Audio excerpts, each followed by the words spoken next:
Jesus' name, amen. So if you remember in 2 Corinthians chapter 8, Apostle Paul is talking about an offering that he is taking up, and he was taking up a collection for those in Jerusalem that suffered hardship. They were suffering financial difficulties because of a famine. Not to mention, many of them lost their jobs when they became believers, and they were persecuted. There was a lot of opposition to the church and to the believers there. And so Apostle Paul, who knows there's some tension between the Jewish believers and the Gentile believers, basically between the headquarters of Christianity or of the church in Jerusalem, and then also now which of course is going to be the headquarters of Christianity in Paul's day in Antioch, and all the churches in the area of Turkey. In fact, all the 7 churches that John addressed in the book of Revelation is in that area. So it's going to shift to that eventually. But right now there's a tension between the Jewish believers. There were some people in the church at Jerusalem that were very zealous towards the law, and Apostle Paul he's an apostle to the Gentiles, and so there was that disagreement about if someone had to become a Jew to become a believer, because all the apostles, they were Jewish, and then they received Jesus Christ. And in the book of Acts on Pentecost, on the day of Pentecost, the Holy Spirit came down upon them.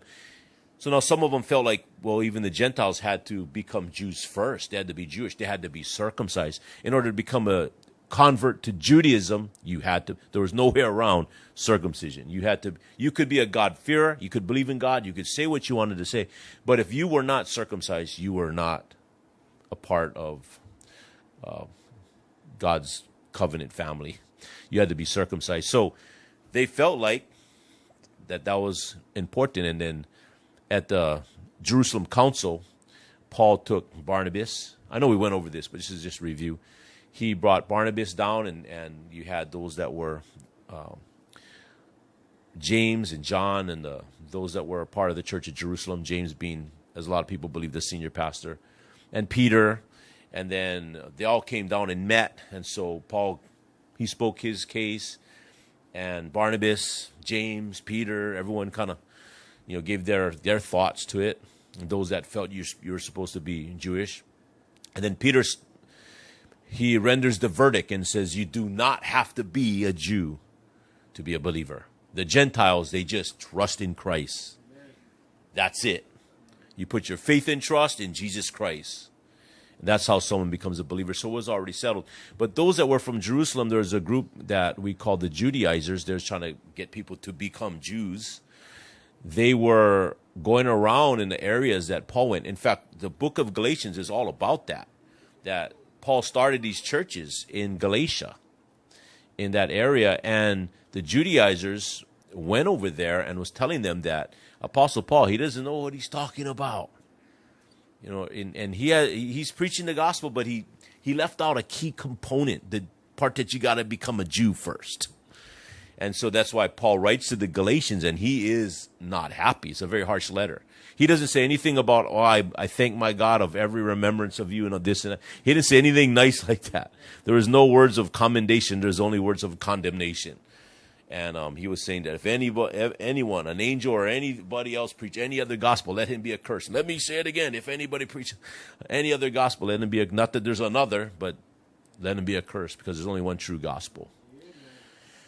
So there was that tension, and Paul wanted there to be unity. What better way to have unity amongst believers than to take a collection from the Gentile believers who were doing better financially, especially those in Achaia, where Corinth is. Greece had, you had the northern Greece, which is Macedonia. Then you had southern Greece, which is Achaia. And that's where the church at Corinth is, in the south. So he's taking a collection in both these areas. And what better way to go around into this region and take up a collection from the Gentile churches and take it to the Jewish believers and see, you see how much they love you. They took up an offering to help you. I mean, when someone gives you money or gives you a gift that's a good gift, that's something you need or want or something that's going to help you pay bills, I mean, you appreciate that person, right? If you want me to appreciate you, just send me a check. You online too. Venmo me. So that's how they do it now. Cash App, whatever. IOU. I even take EBT. Nah, just joking. I don't take EBT. That's illegal, right? But just trying to keep everybody awake. You guys up there, I know you guys are just lounging around. Wake up. Get off the couch. Come on.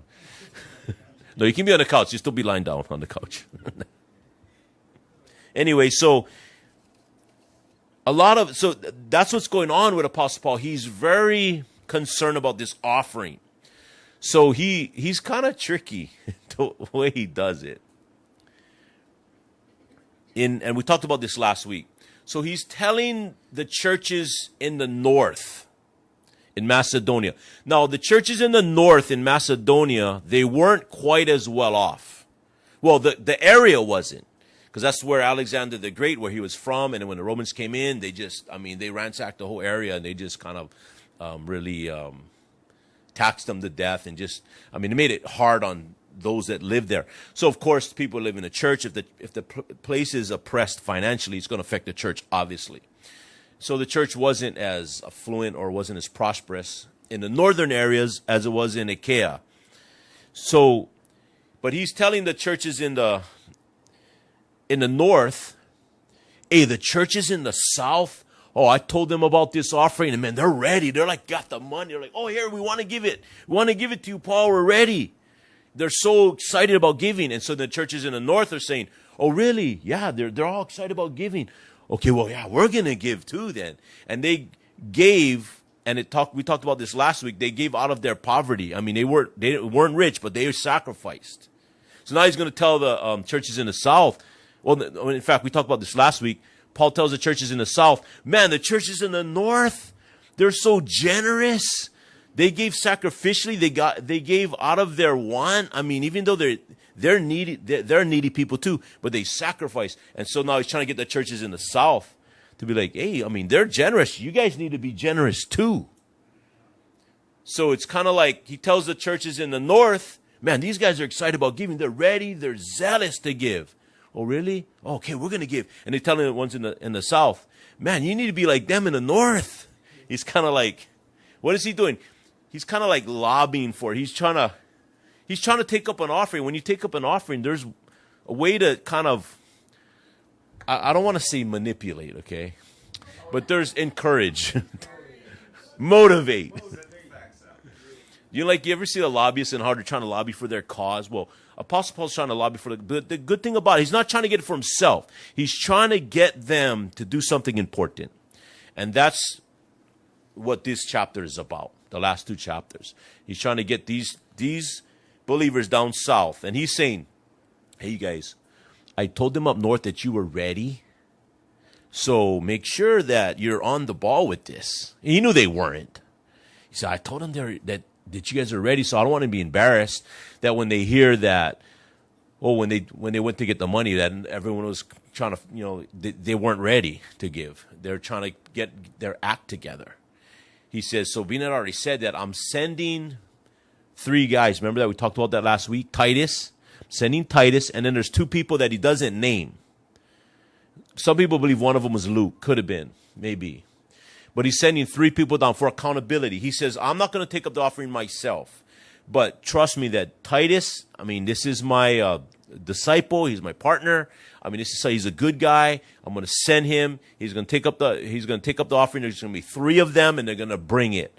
So make sure that you guys are doing what you're supposed to be doing. Otherwise, I'm going to be embarrassed. I told them up there what you guys are so good.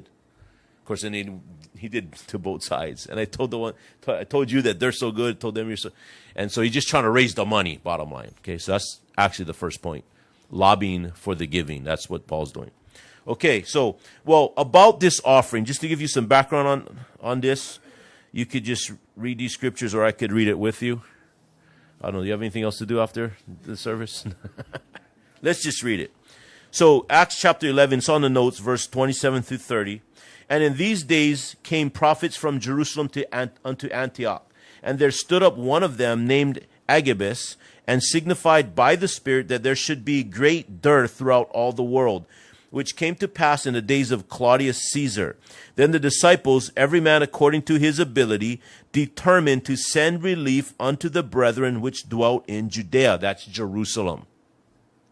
Which also they did, and sent it by the elders by the hands of Barnabas and Saul.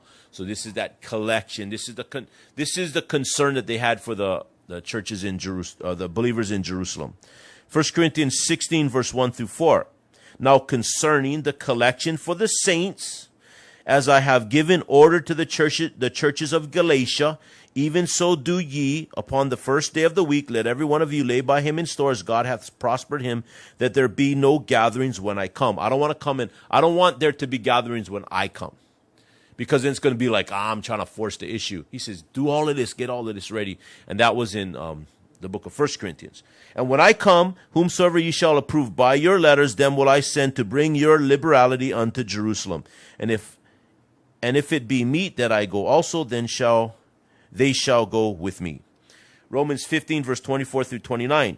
Whatsoever I take this is the letter that he writes to the Romans that he wrote from Corinth.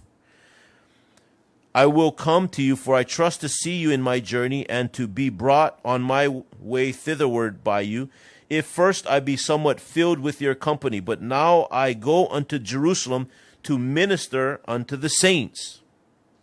For it hath pleased them of Macedonia and Achaia. You see that? So he wants to minister to the saints in Jerusalem, and he ends up taking this offering to them. And then he gets into a riot. Remember that? When he takes it to James, James said, "Oh, thank you, Paul. Okay, now we got a couple things to say against you."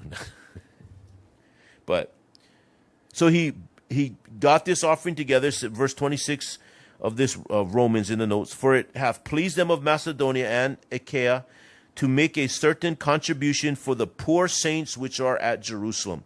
It hath pleased them verily, and their debtors they are. For if the Gentiles had been made partakers of their spiritual things, he said the Gentiles benefit, because Christianity comes from Judaism, as Jesus was a Jew. And he's saying that God gave the message to the Jews, and of course that's where everything came from. So you benefit from them in that sense. In other words, there's a partnership going on, that you benefit from them spiritually. So now they're going to give to you financially. There's a partnership in that. Just like with missions. This is like a missions preparation message, that the missionaries are doing the work out there. You know, I met a missionary family going to Papua New Guinea also, like Tiffany and Jay. And they're originally, I believe, from New York, and a young couple. You'll meet them. You'll get to meet them this week, Lord willing. And they're going to Papua New Guinea. So they're going over there. I mean, he's learned a language and all that work he puts into it. And they got a little baby, 7-month-old baby boy. And this husband, young couple, husband and wife, and their child are going over there to Papua New Guinea, and they're going to minister. And they're doing the hard part. And then we get to have a part in their ministry by giving to them if we take them on for support, which I would like to. And that, now we become like partners. And that's what Paul is. He says there's a partnership here. These believers, I mean, you benefited from them spiritually, and now you can help them financially because they're in need of help. Whereas missionaries, they go over there, they need money to survive over there because they're putting their heart into the ministry. They can't work jobs and things like that. So we're able to get the funds together and send it to them. That's what missions is. That's what it is. And it's not just that the church is just doing this, but individuals in the church are giving towards this. So we get a part to play as a church, but also as individuals in the church, to give for the cause, to give to these missionaries. And that's really why we're here. One of the reasons, one of the main reasons, is to reach the world. We can't be so short-sighted to just see this. We got to see the world. So we reach the people that we can right in front of us, and then we also reach the people around the world, because that's what Jesus said to do. Ye shall be witnesses unto me both in Jerusalem and Judea and Samaria and unto the uttermost part of the earth. And God has a worldwide vision, and that's how we need to be. So there's a partnership going on there. It says, for if the Gentiles have been made partakers of their spiritual things, their duty is also to minister unto them in carnal things, in the financial things. When therefore I have performed this and have sealed to them this fruit, I will come by you into Spain. And I'm sure when I come unto you, I shall come in the fullness of the blessing of the gospel of Christ. He said, and after that, then I'll come to you. Now, he did eventually, well, we don't know if he got to Spain. We know that he did go to Rome, not in the exact way he thought, probably, but he did get there as a prisoner. Anyway, so verse 1 of our text. So that's just the introduction. The lobbying for giving. For as touching the ministering to the saints, it is superfluous. He says, it's not necessary for me to write to you. See, Paul is kind of a little bit politician right there. He's saying, he said, I know it's not necessary for me to write to you because you got your act together. He said, I know I don't have to write these things. It's got, sometimes, but he knows he really needs to help him to motivate him. But he's being very tactful, very, very diplomatic. He says, it is superfluous for me to write to you. It's not necessary. I know that. For I know the forwardness of your mind. I know that you're all excited about giving, for which I boast to you. I boast of you to them of Macedonia. Macedonians in the north. He says, I'm bragging to them about you. So don't make me look stupid. I mean, he doesn't say that because he's being real encouraging, I brag on you because I know you guys got your act together. You're so excited about giving. You're ready to give, and you're all excited and wanting to give to this offering because you guys have the money. For I know the forwardness of your mind, for which I boast of you to them of Macedonia, that Achaia was ready a year ago. Man, it was ready a long time already. And your zeal hath provoked very many, because you're so zealous, you provoked them in the north to give. You see how Paul's lobbying? Your zeal provoked very many.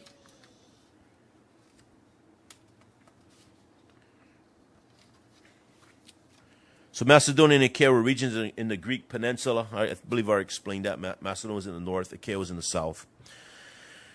Verse 3, yet have I sent the brethren, those three that we talked about last chapter, Titus, and the two that we don't know, one may be Luke, lest our boasting of you should be in vain in this behalf. He said, man, our boasting is going to be in vain if you're not ready.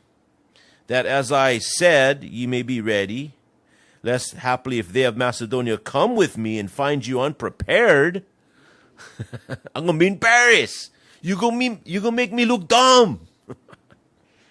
That's the Pidgin translation. Lest haply if they of Macedonia come with me and find you unprepared, we, that we say not ye, should be ashamed in this same confident boasting. I'm going to look bad. You know that kind. Don't make me look bad. That's the Pidgin translation again. Verse 5. Therefore I thought it necessary to exhort the brethren, that they would go before unto you and make up beforehand your bounty. That they will go ahead and they get everything ready. So when I come, and if some from Macedonia come, they see everything is ready. Whereof ye had noticed before that the same might be ready as a matter of bounty and not as of covetousness. Otherwise, we get there, we're not ready, we're trying to take up the offering, everyone's looking at each other like, wow, what we got to give for? Well, I thought you guys was ready. Ready for what? Ah, man, shame now. Okay, so do we got the background now? Okay, now we have the law of giving. There's laws that govern our universe or our earth, our world. There's laws. And one of the laws is, I guess you could say, the law of gravity. I don't know if we understand the law of gravity, how it works, all the details of it. But you pretty much know if you jump off of the roof, you're going to fall, right? You'll learn that at a young age. It doesn't matter if you're a very spiritual person or if you're not saved at all. You're still going to fall. That's the law of gravity. You know, there's also the gravitational pull of the atom. the strong force of that. Even a small object is able to hold in all the electrons, and the ones that fly around the atom, and they keep it in that orbit. I mean, we don't know how all that works. Electricity. Does the electricity go through the wire, or does it go around the wire? I don't know if they really know the answer to that. Maybe, I know before they used to talk about it. How does it really work? We know it works though, right? We use it. The light, when you turn on the light, is light a wave or a particle? They don't really know, right? But we will turn on the light and it goes on. We use it. The law of sowing and reaping. We may not fully understand it, but there's a law. And so he's saying in giving, you got to understand that there is a law of sowing and reaping. That you're going to reap according to how much you sow. There's going to be proportions. And you're also going to reap more than you sow. And that can go for the good or the bad that we sow. If we sow of the flesh, we shall, the Bible says, of the flesh reap corruption. But if we sow of the Spirit, we shall of the Spirit reap life everlasting. The Bible talks about that law of sowing and reaping. A couple of verses about that. Proverbs 11, verse 24 and 25 says, there is that scattereth and yet increaseth. Picture a farmer sowing his seed. He's scattering the seed, and yet he's increasing his seed. How? Because those seeds, although not all of them, but some of them are going to germinate, and they're going to yield a plant, or they're going to yield the wheat, or they're going to yield the crops. And in that crop, so he's going to get that, and also in there are seeds. So now he sowed seeds, but now he got more seeds. So he's not losing it. He's actually getting more. Now he can say, oh, these seeds are so expensive. I don't want to sow so much. I'm going to sow only a little bit. And then he's going to have a less of a crop. There is that scattereth and yet increaseth. There is that withholdeth more than is meet, but it tendeth to poverty. Doesn't want to sow. So no, okay, he's not going to yield any crops. The liberal soul shall be made fat. We talked about this last week, that we should be liberals in the giving area. only that area. You don't want to be liberal in any other area, I don't think. But in giving. Because the liberal soul shall be made fat. He that watereth shall be watered also himself. Proverbs 19:17. He that hath pity upon the poor lendeth unto the Lord, and that which he hath given will he pay him again. You're giving out and you're being generous, and it comes back to you. Luke 6:38, give and it shall be given unto you. Good measure, pressed down and shaken together, and running over, shall men give into your bosoms. For with the same measure that ye meet withal, it shall be measured to you again. He says, give and it shall be given unto you. Galatians 6:7, be not deceived, God is not mocked, for whatsoever a man soweth, that shall he also reap. You reap what you sow. Verse 6, it says, but this I say, he which soweth sparingly shall reap also sparingly. He which soweth bountifully shall reap also bountifully. So if we're generous, we are going to reap a generous portion. It is counterproductive for us to be tight in this life. That might be our nature. That might be what we think is the best thing. But really, when you're selfish and not generous, it works against us. It would be foolish for a farmer to think, man, I got this whole field, I got so much seed, but I'm just going to plant, I'm just going to plant like 5 seeds. Rather than just throw out as many as you can. Because when it comes time to harvest of those 5 seeds, maybe 1 or 2 germinate, and he only has a little bit of a yield. But if he sowed the whole field, Now he's going to have all that crops and all the seeds in it too. So he multiplied. See, a farmer, he's not thinking, oh, all these seeds are gone forever. He knows that there's going to be a harvest. There's a future harvest that I know is going to happen. And that's how you and I as believers have to think.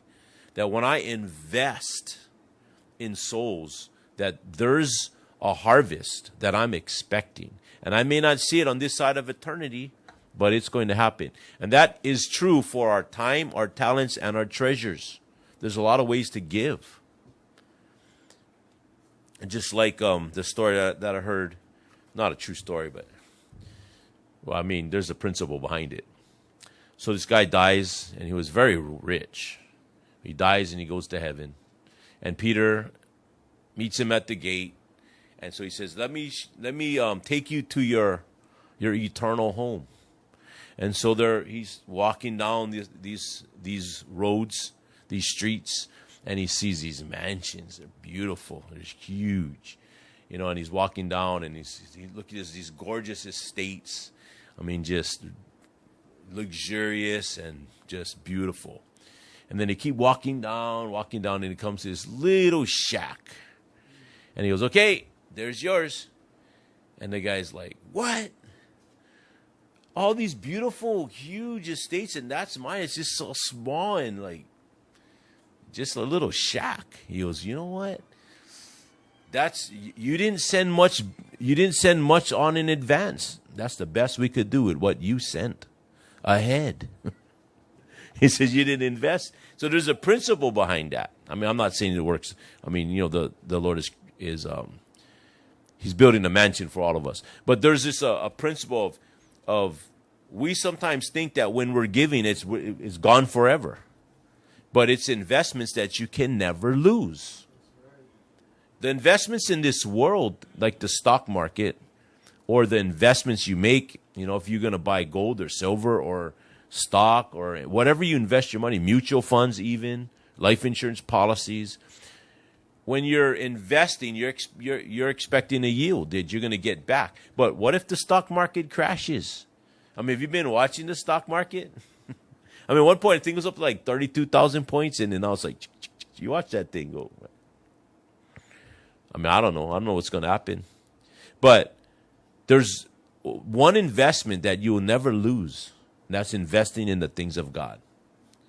The Bible says, lay not up for yourselves treasures upon what?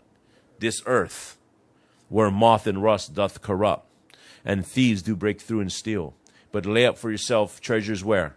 In heaven, where moth nor rust doth corrupt, and thieves do not break through and steal. And then he says, where your treasure is, there will your heart be also. Remember that. Where your treasure is, there will your heart be also. What you're investing in is where your heart is. Remember that. Where your investment is where your heart is. Did I say remember that? Yeah, good idea. What verse are we on? 15? No? So we see the law of giving, verse 6. Okay, the next thing. Oh, I'm not finished with this point. Also, when you give, you're going to be blessed materially and spiritually. I mean, God will give back because that's the way God is. He loves to bless his children. The Bible says if you and me, being evil, I mean, I won't argue with that. He says, you being evil, know how to give good things to your children. How much more shall your heavenly Father give good gifts to his children? He wants to bless us. And it says in Philippians chapter 4, this is the book that Paul, he says, man, I thank my God upon every remembrance of you, this church at Philippi. Why? Because they gave to him. They were a blessing to him. If you look at the notes where it says materially, now ye Philippians know also that in the beginning of the gospel, when I departed from Macedonia, no church communicated with me as concerning giving and receiving, but ye only. For even in Thessalonica ye sent once and again unto my necessity. So these people gave to him, for his ministry, his personal ministry, not because I desire a gift, but I desire fruit that may abound to your account. So because they invested in his ministry, the fruit that he was able to get goes to their account also.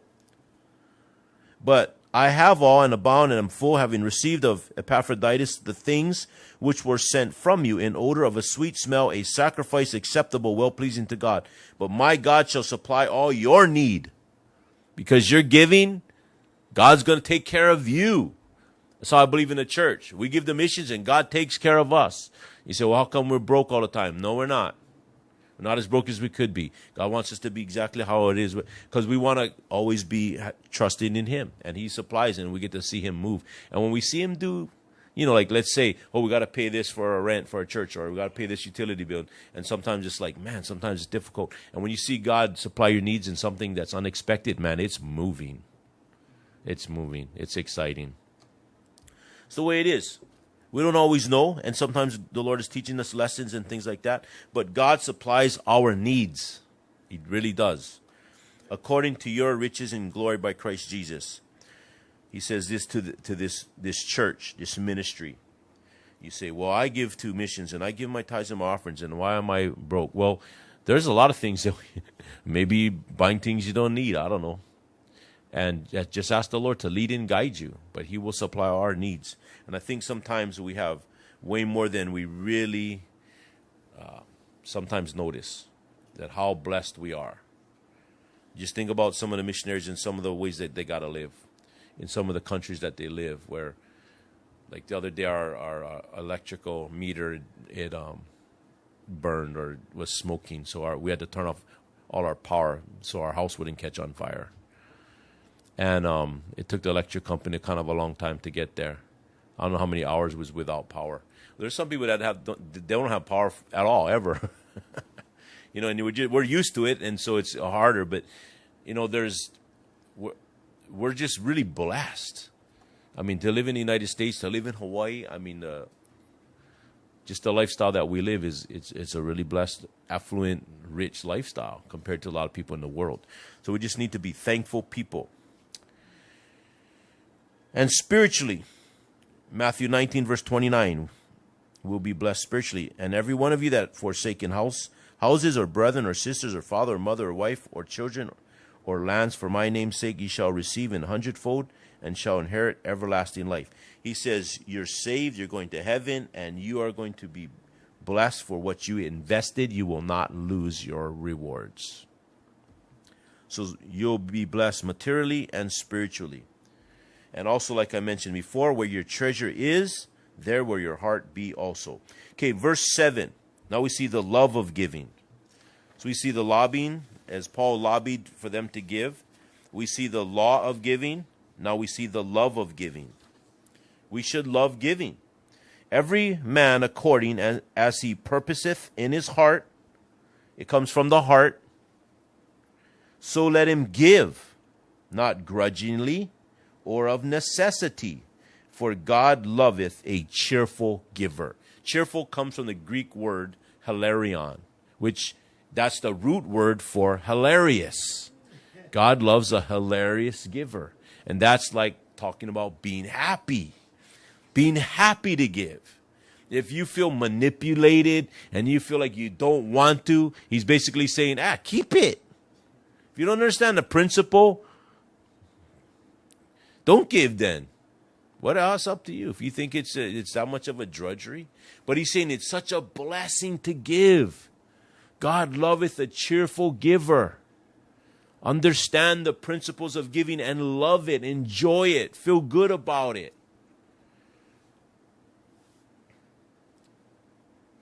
The English poet Carlyle said that when he was a boy, a beggar came to the door when his parents were gone. On a youthful impulse, he rushed to his room, broke his piggy bank, and gave the beggar all the money. He said that never before or since had he known such sheer happiness as came to him in that moment of giving. It's just a blessing to give. And especially when you're giving to the Lord's work. to help God's people, to help the missionaries, to be involved with a ministry that's reaching lost souls. The love of giving. God loveth a cheerful giver. Some people will say, well, it's legalistic. It's of the law. It's not even in the New Testament. And they got all these reasons why not to give. Or they have all these reasons and they'll explain all these and complicated things about, tithing is wrong and the children of Israel had to give this much percentage and it's different from our ways of giving and blah, blah, blah, blah, blah. And pastors and all, they manipulate. And I just tell them, what, just keep it. If it's going to be that bad, that difficult for you. I mean, you're trying to figure out ways, whatever. Giving should be a part of worship that is such a blessing and a joy. The love of giving. God is the ultimate cheerful giver. He delights to give to us. It is not difficult to suggest why God delights in the cheerful giver. He himself is such a giver and desires to see his characteristics restored among those who were created in his image. Cruz. Okay, verse 8 through 15, this is the last part. The lessons of giving. This is the practical part. So you had the lobbying for giving as Paul was taking up this offering from the churches in Macedonia and Achaia and the church at Corinth, encouraging them to give. Then the law of giving, you reap what you sow. And then the love of giving, to be a cheerful giver. And then the last thing, the lessons of giving. Verse 8 through 15. And God is able to make all grace abound toward you, that ye, always having all sufficiency in all things, may abound to every good work. One of the greatest things that you and I can accomplish in this life is not to be a millionaire, is not to be financially independent. I mean, that'd be a good thing. Or it's not to have your own house and to pay it off, although that would be a great thing. It's not to have a two-car garage with 2 cars in it, and the cars work. One of the greatest things that you and I can accomplish in this life is to be content. Because there's a lot of people that are very wealthy that are not content.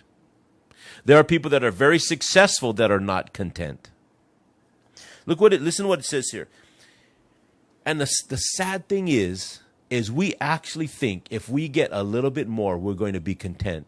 And then we get that little more, and then we say we need a little more. Like, what is that guy, that rich guy? One of the richest guys, Rockefeller. They asked him, how much money is enough money? How much is enough? You're so rich already. He said, $1 more. It's never enough. 1 Timothy chapter 6, verse 6 through 10 says this: godliness with contentment is great gain. $1 million is great gain, no? And by the way, it's not, and this is the principles, if you ever took like the Dave Ramsey course and all this, which I read some of the books, but it's not necessarily how much you make, it's how much you spend. That's the bigger issue. Because there's people that have a lot of money, but they spend so much and they're just as broke as we are. There's in just as much debt.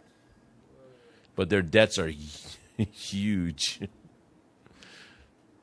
It just stays in proportion, The Bible says, he that loveth silver shall not be satisfied with what? With silver. Nor he that loveth abundance with increase. This is also what? Vanity. When riches increase, the Bible says in Ecclesiastes, they that eat it increase also. When riches increase, those things increase that eat it. You get more money and your cost of living goes up. It just kind of keeps going up and actually goes higher up than the money you make. Make more. So it's to be disciplined is to not so much how much we make, it's how much you spend.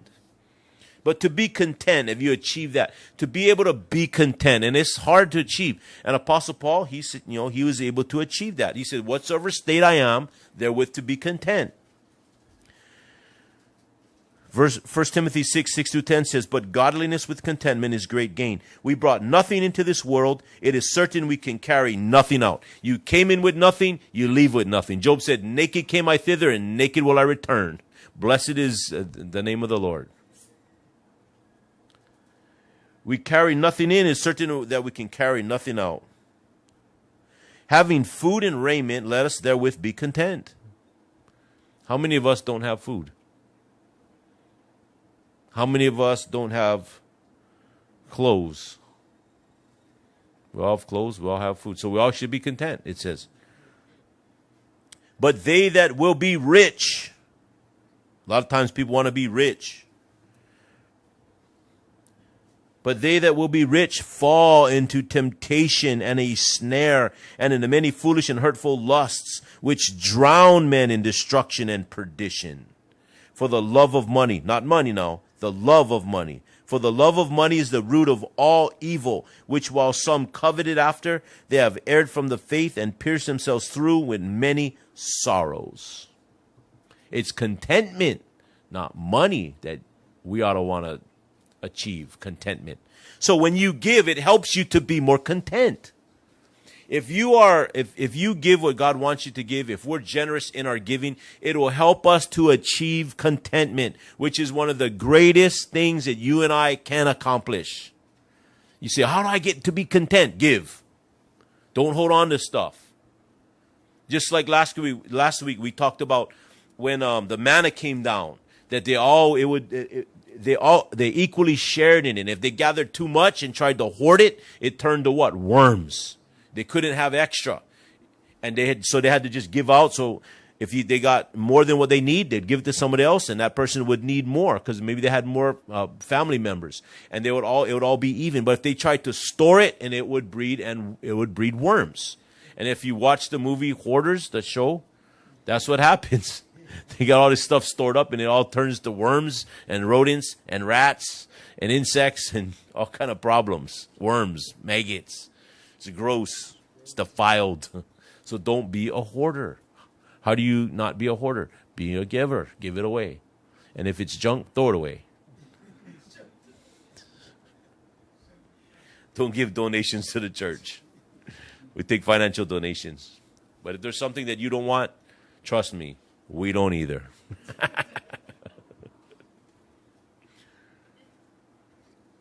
If you need us to take it to the dump for you, we will. If you need us to take it to the Salvation Army box at the mall or whatever, we will take it for you. If you need us to take it, we'll take it, no problem. Because that's where it's going to go, okay, just to let you know now. Once in a while or something, I mean, if it's something that's good and you're valuable and you want it, then give it. If it's something you don't want, then just dump it. Don't become a hoarder. Because it's horrible. Oh, I'm editing my shed, man. The thing's getting better and better. I threw away 3 things yesterday. Not more than that, but I don't know what that is, but I think I'm going to need it at some point. I know I had it for 12 years, never needed it, don't even know what it is, but one day I'm going to figure it out and I'm going to need it. You ever throw something away after you kept it for a long time, didn't know what it is, didn't know why you needed it or whatever, you threw it away, and then you needed it the next day?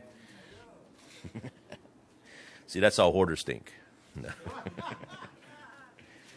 One day I'm going to fit that shirt again. No, you ain't. You ain't going to fit it.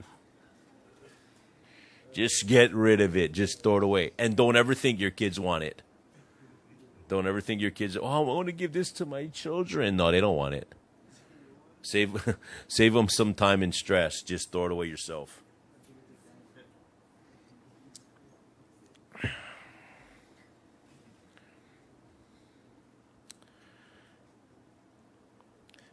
Giving will help us to be more content. So when we talk about the beauty of giving, I mean, that's such a beautiful thing, to be generous. And that'll help you to be more content. That's what I want to be. I want to be content. That's hard to achieve. Apostle Paul achieved that.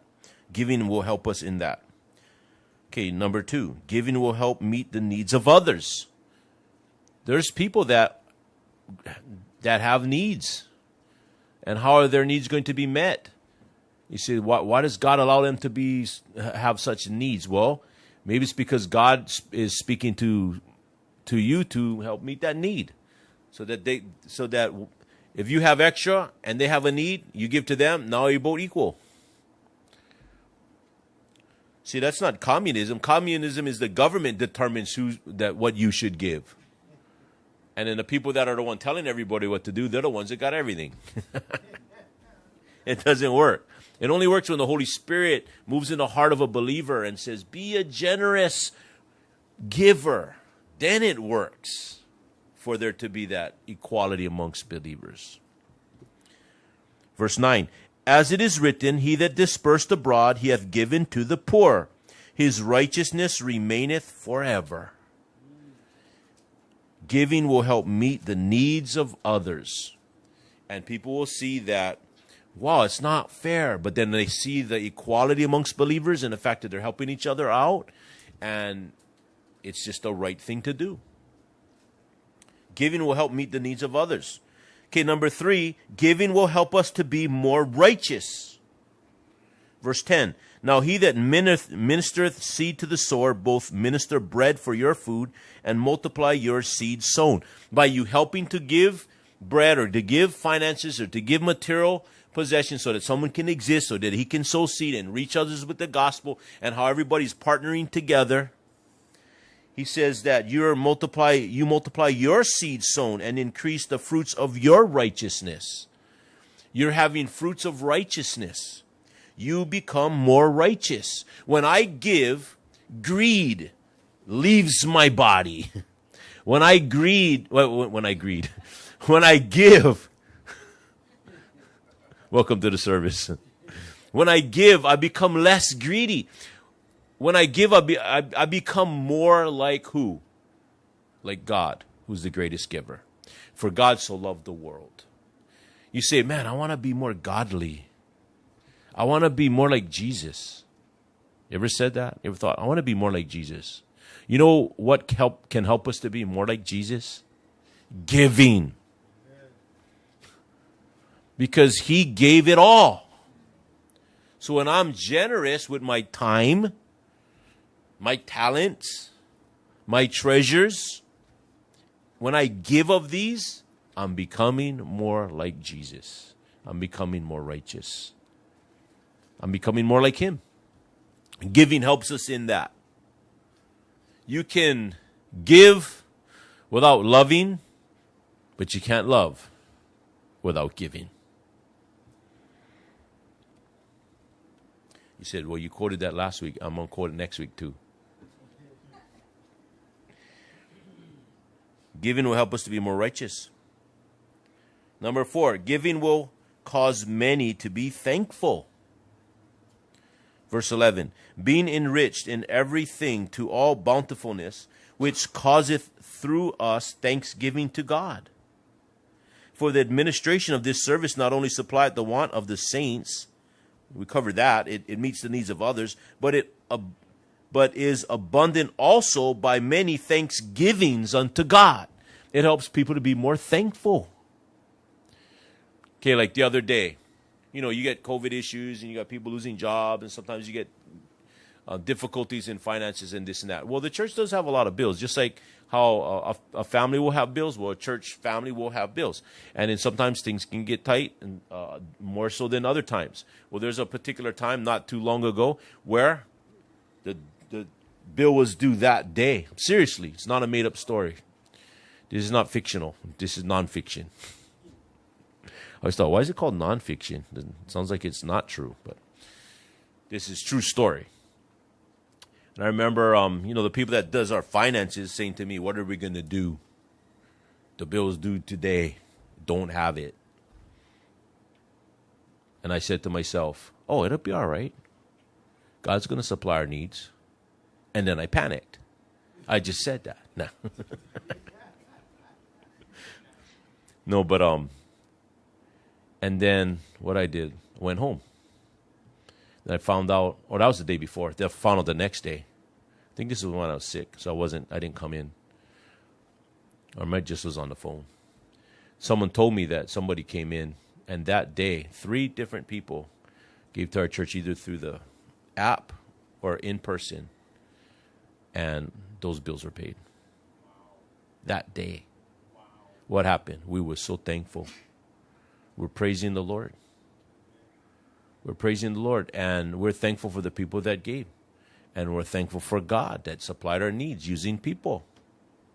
And so when you give, the same thing happens. And the people that, these are people that you're thankful for them. You're thankful that God used them. You're thankful that God paid, that the bill was paid. And there's thanksgiving ultimately to God himself, who's the greatest giver, who gave it all and is an example to us about how to give.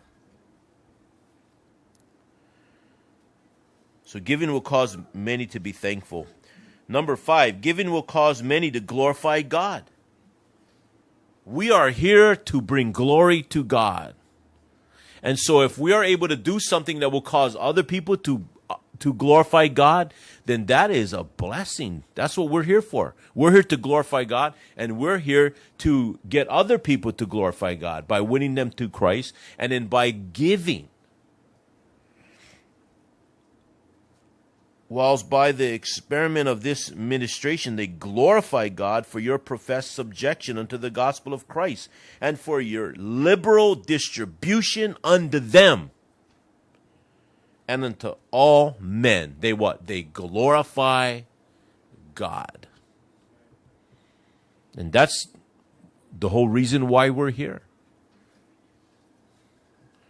You ever see someone have a 4x4 truck but they never go four-wheeling? Or they never take it off road? Like, that truck is sad. It wants to go off road. That's the purpose of it. Well, the purpose for you and I is to glorify God. If we don't live a life to glorify God, what happens? We become sad. Like that truck that never gets to go off-roading. And yet it has huge tires and it's lifted up. But all it does is everyone just looks at it. Wow, nice truck. Here you got the person. Wow, look at that guy, man. He's very wealthy. Oh, he got nice clothes. Man, look at his house. Look at his car. And then that person goes into his room and looks in the mirror, or goes into his bathroom and looks in the mirror and thinks, why am I so miserable? And he kills himself, does drugs, or does something to try to make himself feel better. That's how people are. They try to live for self and they become miserable. Like that truck. Whenever you see a nice truck, let it be a reminder. I wonder if it's happy. I wonder if it gets to go four-wheeling.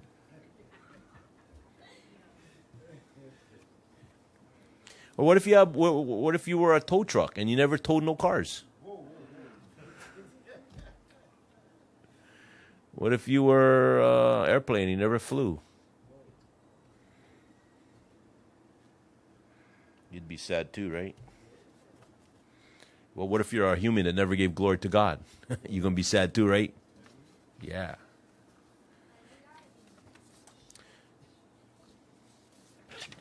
So that was number 5. Cause many to glorify God. So our giving will cause many to glorify God, which is why we're here. Number 6. Giving will cause people to pray for you. What is one of the greatest needs that we have? Prayer. Man, if there's something that you could do to get people to pray for you, that's a blessing, because when people pray for you, that's really helpful. You know, the Bible says the effectual fervent prayer of a righteous man availeth much.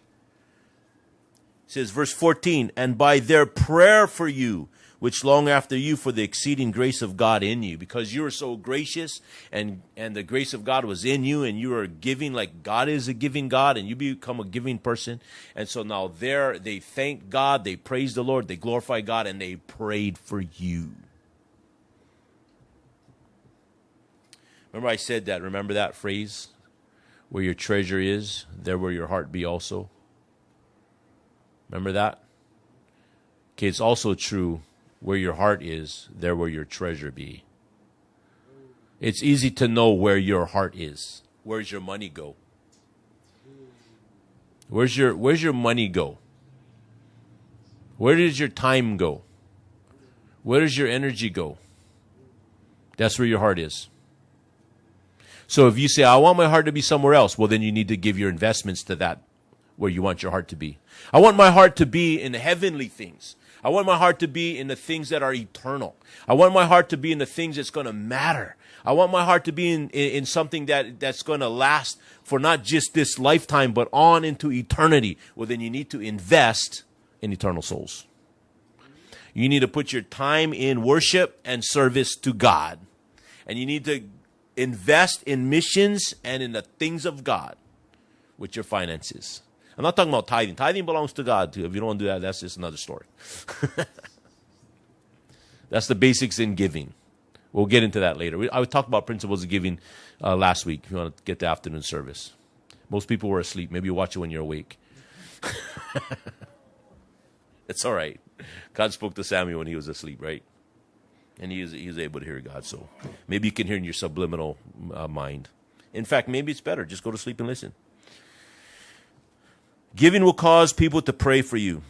Last thing, giving will remind us of all the blessings that God gives to us, especially the gift of salvation. Verse 15. Now Paul, some say Paul was a master of the Greek language. Like he was so advanced. It's kind of like me in English. Or pidgin English. He was so gifted. He was a super intellect, especially when it came to the Greek language. I mean, he was taught by Gamaliel, one of the leading rabbis of his day. He's trying to describe what the blessings of God. And he basically said there's no description. So he says, thanks be to God for this unspeakable gift. He says, I can't even speak. It's beyond words. It's beyond description. And that's the way God is. Whatever you think God is, he's more than that. Thanks be unto God for this unspeakable gift. It reminds us how amazing God is to us when we give. You think of how much you give, God gave more. He gave it all. John 3:16, for God so loved the world that he gave his only begotten Son, that whosoever believeth in him should not perish, but have everlasting life. Romans 6:23, for the wages of sin is death, but the gift of God is eternal life through Jesus Christ our Lord. Ephesians 2:8-9, for by grace are ye saved through faith, that not of yourselves, it is the gift of God, not of works, lest any man should boast. The gift of salvation, the greatest gift you could ever receive. Let's say if I have, or let's say a father had his son with him. You know, like maybe I had Kaysen or Keith when they're little or whatever. You're driving around. Dad, we want to go to McDonald's. We want McDonald's. So you go to McDonald's, and I'm, because I watch what I eat. Obviously, you can see how healthy I am. No. We go to McDonald's, and kids, they can eat anything because they're just kids. They burn everything off anyway. So it doesn't matter. You can just feed them garbage. Don't matter. No. You go to McDonald's, and you buy, 2 meal deals or Happy Meals or whatever. And so then they're eating their Happy Meals. What are you going to do as a father? I mean, you're required to do this. You're going to grab a couple fries, right? Yeah. If I ever get you food, I'm eating your fries. I'm going to eat a couple for your fries, guarantee. Okay, just know that. I'm obligated. I won't drink the drink, but I'm going to grab some fries. Know that. Because you got to test, make sure it's not poisonous, right? And so as the father reaches and grabs some fries, the son says, Father, those are my fries. Don't touch my fries, they're mine. I mean, my children wouldn't dare say that.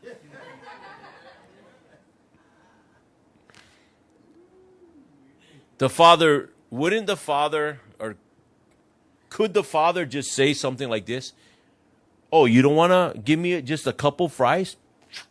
I bought that. I'm taking it all. I mean, he was so generous to buy the meal, and he's just wanting a couple fries. You shouldn't say anything. Would you think that a child would be Kind of rude to say that. Hey, this is my fries. Right? Well, how about what God gave to us? He created us. He created the world that we live in. He's given us the oxygen to breathe. He's given us lungs. He created our bodies where we can function. He's given us health where we can go through our day, our routine normally. He's given us eyes to see His beautiful creation. He's given us ears to hear the beautiful music and to hear the beautiful sounds of nature. He's created us. We are fearfully and wonderfully made. And He owns the world and the fullness thereof, the Bible says. He owns everything in the world. He owns everything under the earth's surface. He owns all the natural resources, and He created everything. And then sometimes we'll be living our life, and He impresses upon our heart for us to give something or to do something or to be here or to be there or to get involved with this or that. And we're like, no, my time. Whoa. No, my money. Whoa. Wouldn't you, if you were God, to just reach down and just backhand a person and say, who do you think you are? I gave you all of this, and you cannot just give me a little bit of your time. You cannot just come and worship me. You cannot just have your devotion. You cannot just be who I want you to be for your benefit and to give me and to invest in the things so that your life is meaningful because it's going to move. It's going to affect eternity. Just do what I tell you to do. Trust me, it's better for you. But we can be so ungrateful, which makes us actually illogical in the way we live. Like a child. No, my fries. Pack. Take it all. No. We wouldn't do that, and God doesn't do that. He's a loving Father.